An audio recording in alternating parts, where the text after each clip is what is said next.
굿모닝, 좋은 아침입니다. 오늘도 주님의 은혜가, 주님의 사랑이 가득 넘치는 하루 되시길 소망합니다. 오늘 말씀 같이 나누겠습니다. 사무엘하 2장 1절부터 11절 말씀입니다. 사무엘하 2장 1절부터 11절 말씀입니다. 그 후에 다윗이 여호와께 여쭈어 아뢰되 내가 유다 한 성읍으로 올라가리이까 여호와께서 이르시되 올라가라. 다윗이 아뢰되 어디로 가리이까 이르되 헤브론으로 갈지니라. 다윗이 그의 두 아내 이스라엘 여인 아이노함과 갈멜 사람 나발의 아내였던 아비가일을 데리고 그리로 올라갈 때에 또 자기와 함께한 추종자들과 그들의 가족들이 다윗이 다 데리고 올라가서 헤브론 각 성읍에 살게 하니라. 유다 사람들이 와서 거기서 다윗에게 기름을 부어 유다 족속의 왕으로 삼았더라.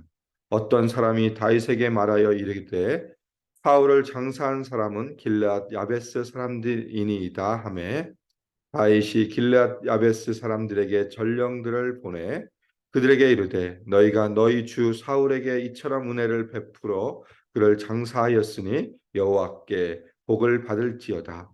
너희가 이 일을 하였으니 이제 여호와께서 은혜와 진리로 너희에게 베푸시기를 원하고 나도 이 선한 일을 너희에게 갚으리니 이제 너희는 손을 강하게 하고 담대히 할지어다. 너희 주 사울이 죽었고 또 유다 족속이 내게 기름을 부어 그들의 왕으로 삼았음이니라 하니라.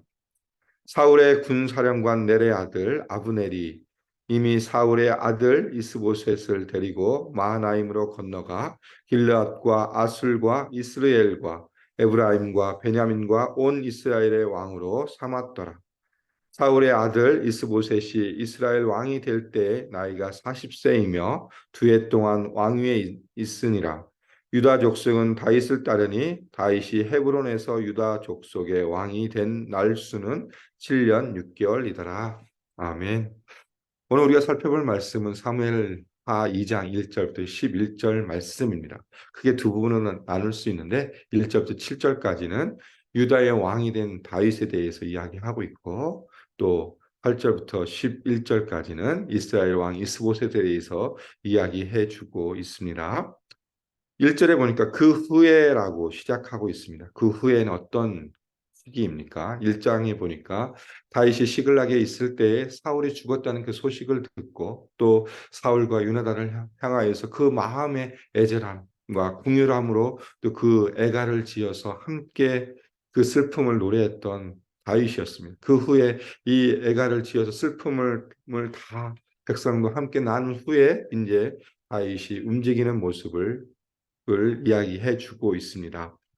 그 후에 다윗이 여호와께 여쭈어 아뢰되 내가 유다 한 성읍으로 올라가리까라고 다윗이 하나님께 묻습니다. 다윗이 이 혼란한 시기, 사울의 죽은 이후에 이 혼란한 시기에 이 혼돈의 시기에 처음으로 한 일이 무엇이냐 그것을 소개시켜 주고 있는데 그것은 바로 하나님 앞에 기도하는 모습을 이야기해 주고 있습니다. 하나님 앞에 내가 어떻게 해야 됩니까? 어디로 가야 됩니까? 물어보는 것으로 시작해서 다윗이 하나님의 뜻을 따라서 움직이는 모습을 보여주고 있습니다. 다윗이 여호와께 여쭈 아뢰되 그러니까 하나님이 여호와께서 이르시되 또 다윗이 아뢰되 이르시되 계속 하나님과 다윗이 주고받는 이 묻고 대답함으로 인해서 하나님의 앞에 신실하게 서 있는 다윗의 모습을 다시 한번 보여주고 있습니다. 유다 한 성으로 갈까요? 라고 물어보죠. 그러니까 하나님이 가라. 그러면 어디로 가야 할지 모르니까 다시 다윗이 하나님 앞에 묻습니다. 하나님 어디로 갈까요? 그러니까 하나님이 헤브론으로 가라라고 분명하게 지시를 해주고 있습니다. 이 헤브론이라는 도시는 예루살렘 남쪽에서 약 20마일 떨어진 곳에 있었던 곳이고 유다 지파, 유다 족속들이 살던 그 땅에 있어서 그 영토 중에 한 가운데 있던 성읍이었습니다. 그리고 도피성 중에 하나였습니다. 도피성은 뭐죠? 죄인, 특별히 살인한 자들이 그 보복을 피할 수 있는 성이었습니다. 그 중에 하나로서 헤브론이란 도시였고 이 도시로 갈 것을 하나님이 다윗에게 명령하고 있습니다. 그러면서 이제 2절부터 시작해서 3절에 그 명령을 따라서 시글락에 있던 사람들을 다 데리고 헤브론으로 가는 모습을 이야기해 주고 있습니다. 두 아내 아이노함과 아비가일을 데리고 그대로 가고 또한 그와 함께 했던 추종자들 약 600명의 군사들이었죠. 그들과 그들의 가족들을 다 데리고 다윗은 시글락을 떠나서 헤브론으로 가는 모습 그리고 헤브론의 각 성읍에 정착하는 모습을 보여주고 있습니다. 이 인원을 대략 살펴봐도 그 추종자가 600명이요 그들의 가족들 하면 최소 2,000명에 3,000명이 되는 많은 숫자를 이끌고 그곳에 가서 그곳에 정착하는 모습을 보여주고 있고 그러나 이 정착하는 모습도 누구의 뜻을 따라서 갑니까? 하나님의 뜻을 따라서 가는 모습입니다. 다윗이 보여주는 모습은 왕으로서 이스라엘을 어떻게 통치할 것인가를 다시 한번 보여주고 있습니다. 그것은 왕에게 있어서 첫 번째 가져야 될 특징이 뭐냐? 하나님을 신실하게 의지하는 사람이 되어야 된다는 것을 다시 한번 이야기해 주고 있습니다. 왜 그렇습니까? 이스라엘의 실질적인 왕은 누구십니까? 다윗, 사울이 아니라 하나님이십니다. 하나님이 이스라엘을 통치하시고 다스리심을 인정하고 그것을 받아들이는 것이 바로 왕이 첫 번째 해야 될 일인데 다윗은 그것을 실질적으로 실천하는 모습을 보여주고 있습니다. 그가 가는 그 걸음 자체도 하나님 앞에 묻고 그 하나님의 응답을 기다리고 그 응답에 따라서 가는 모습으로 헤브론에 정착하는 모습을 보여주고 있고 그런 이후에 4절에 보니까 유다 사람들이 이제 반응을 보여줍니다. 다윗이 헤브론에 정착했다는 소식을 듣자마자 유다 사람들이 와서 거기에서 다윗에게 무엇을 합니까? 기름을 부어서 유다 족속의 왕으로 삼는 모습을 보여주고 있습니다. 이미 사무엘상 16장에서 사무엘이 베들레헴으로 와서 다윗에게 기름 붓는 사건이 있었습니다. 그 사건 가운데 여러 성읍의 장로들이 함께 했었습니다. 그러니까 이미 유다의 족속들, 유다 지파의 안에 속하 있던 사람들은 다윗이 이스라엘 왕이 될 것을 이미 알고 있었습니다. 그러면서 사울이 죽은 이후에 다윗이 자기의 땅 헤브론에 왔다는 소식을 듣자마자 유다의 성읍들의 사람들이 모여서 이제 다윗에게 와서 그에게 기름을 부어서 유다 족속의 왕으로 삼는 모습을 보여주고 있습니다. 사무엘상에 나타났던 하나님의 그 일들이 실질적으로 현실에 나타나는 모습을 보여주고 있고요. 그러면서 첫 번째 이제 4절 후반부에 다윗이 왕이 된 이후에 했던 일들을 기록하고 있습니다. 그것은 무엇이냐? 어떤 사람이 다윗에게 말하여 이르되 사울을 장사한 사람은 길르앗 야베스 사람들이니다라고 사울을 장사한 사람이 누구인가를 밝혀주고 있습니다. 그러니까 5절부터 시작해서 6, 7절까지 이 길르앗 야베스 사람들을 향한 다윗의 반응이 나타나고 있습니다. 전령을 보내죠. 전령들을 보내서 사람들을 보내서 이들이 행했던 일들을 대해서 오히려 칭찬하는 모습을 보여주고 있습니다. 5절에 보니까 전령들을 보내 그들에게 이르되 너희가 너희 주 사울에게 이처럼 은혜를 베풀어 그를 장사하였으니 여호와께 복을 받을지어다. 오히려 다윗은 이 사람들을 향하여서 너희가 한 행동이 참으로 좋은 일이고 칭찬받을 일이고 하나님 앞에 복받을 일이다라고 이야기하고 있습니다.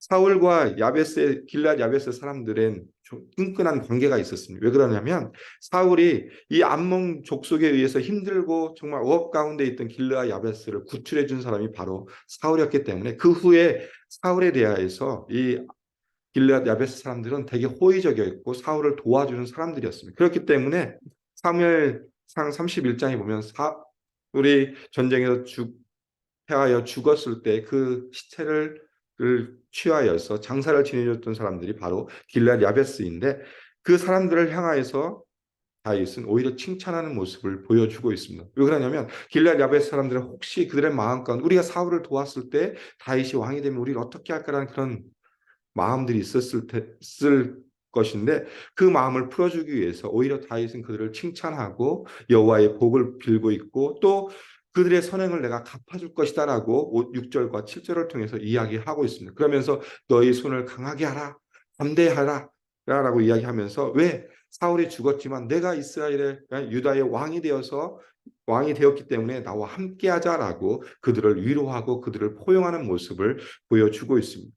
이들을 포용하는 모습은 어디에 근거하냐면 여러 가지 주석들을 제가 찾아보니까 정치적인 견해도 있고 막 그렇다고 하는데 실질적으로 제가 생각하는 것은 딱 하나입니다. 왜냐면 다윗이 사울과 요나단을 생각하는 그 마음 또 애통해서 그 애가를 지어서 정말 그 슬픔을 토로하는 그 궁휼함을 가졌던 다윗이 그 궁휼함을 통해서 이 길앗 야베스의 사람들을 오히려 우리가 선대하고 칭찬하고 복을 비는 모습을 보여주고 있습니다. 오히려 진심 어린 마음, 정말 다윗이 사울과 유나단을 생각하는 그 마음을 향하여서 이 사람들을 향하여서 그들을 선대한 것이라고 생각되어집니다.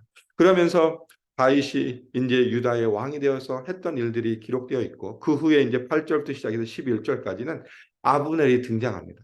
아브넬이 등장하여서 이 이스보셋을 온 이스라엘의 왕으로 삼는 모습이 그려지고 있죠. 이 아브넬은 어떤 사람입니까? 사울의 사촌입니다. 사울의 사촌이자 군사령관이었습니다. 그러니까 어떻게 보면 권력을 쥐고 있던 사람이 그 사람이 이스보셋을 취하여서 어디로 갑니까? 마하나임에 가서 그를 이스라엘 왕으로 삼는 모습입니다.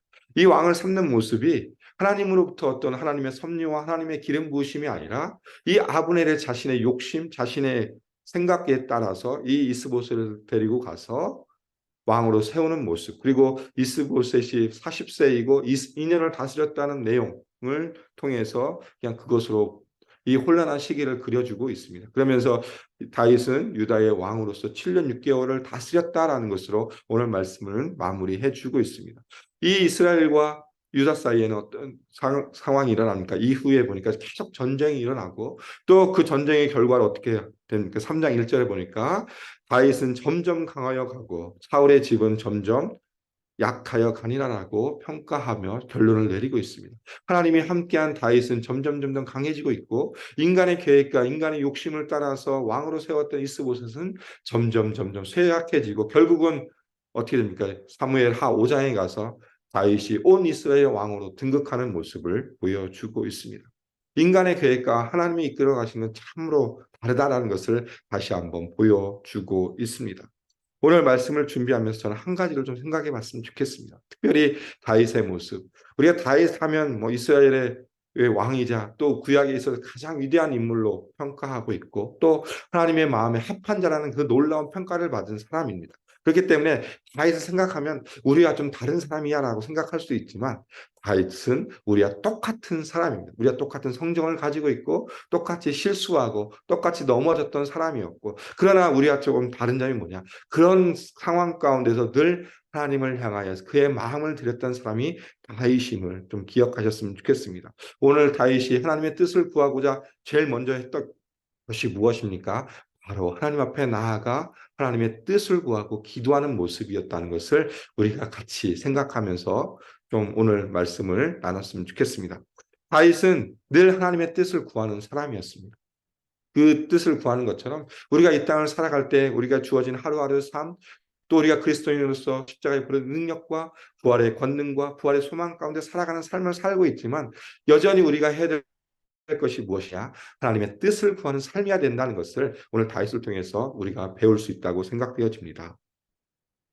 하나님의 뜻, 하나님의 계획, 하나님의 섭리, 이것은 지금 이 땅을 살아가는 우리에게서도 가장 중요한 것입니다. 우리가 한 걸음 한 걸음 삶을 나아갈 때에 우리가 무엇을 향하여 나아갈 것인지 또 누구를 위해 살아갈 것인지에 대한 그 답을 주기 때문에 그렇습니다. 그래서 사도 바울은 빌립보서를 통하여서 이렇게 말씀해 주고 있습니다. 빌립보서 4장 6절과 7절에 보니까 아무것도 염려하지 말고 다만 모든 일에 기도와 간구로 너희 구할 것을 감사함으로 하나님께 아뢰라. 그리하면 모든 지각에 뛰어난 하나님의 평강이 그리스도 예수 안에서 너희 마음과 생각을 지키시리라라고 분명하게 사도 바울은 이야기해 주고 있습니다. 우리가 이 땅을 살아가면서 하나님 앞에 기도해야 될 이유가 바로 여기에 있습니다.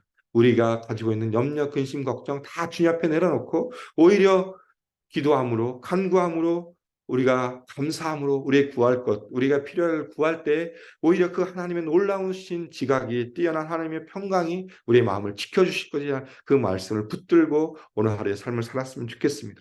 우리가 하나님 앞에 더 나아가 하나님의 뜻을 구하는 삶이 바로 하나님이 원하시는 삶의 모습 가운데 있는 것이고 우리가 하나님의 자녀로 살아가는 삶임을 다시 한번 기억하는 오늘 하루의 삶이 되었으면 좋겠습니다.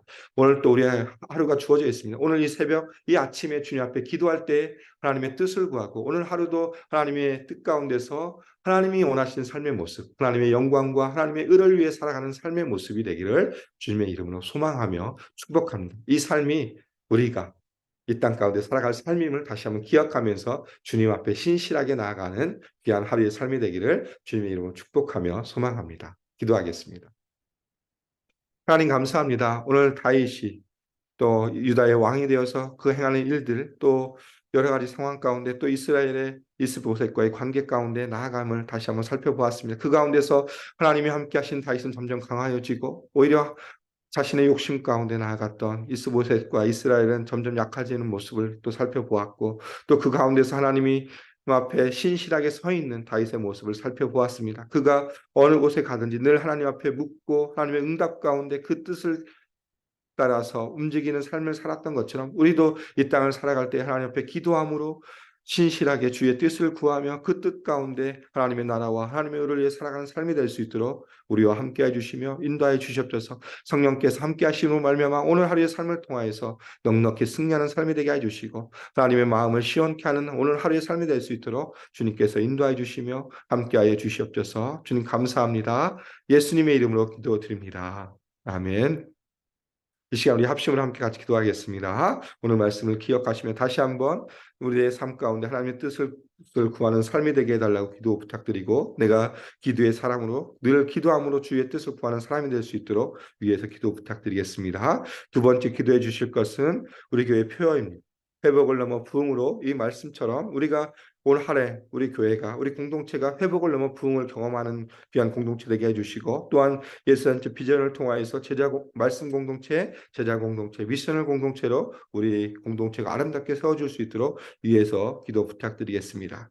다음 기도해 주실 것은 우리 다음 세대의 자녀들을 위해서 기도 부탁드리겠습니다. 우리 영유아부, 유치부, 유년부 또 유스 모든 우리 자녀들이 하나님 말씀 가운데 온전히 서서 그들이 이 땅 가운데 살아갈 때 말씀의 기준 가운데 살아갈 수 있도록 위해서 기도 부탁드리고 특별히 우리에게 맡겨주신 우리의 자녀들을 위해서 기도하는 시간을 가졌으면 좋겠습니다. 우리 자녀들, 우리에게 맡겨주신 그 영혼들을 우리가 주의 말씀으로 잘 양육할 수 있도록 위해서 기도 부탁드리겠습니다. 마지막으로 짐바브웨에서 선교하시는 문현식 선교사님, 그의 모든 사역을 위해 기도 부탁드리고 목장에서 후원하고 기도하는 선교사님을 위해 기도 부탁드리겠습니다. 치유와 회복을 위한 기도가 필요한 모든 지체들을 위해 기도해 주시고 또 경제적인 어려움, 신분의 어려움을 겪고 있는 우리 지체들을 위해서 합심으로 기도하고 일상의 삶으로 나아가겠습니다. 함께 기도하겠습니다.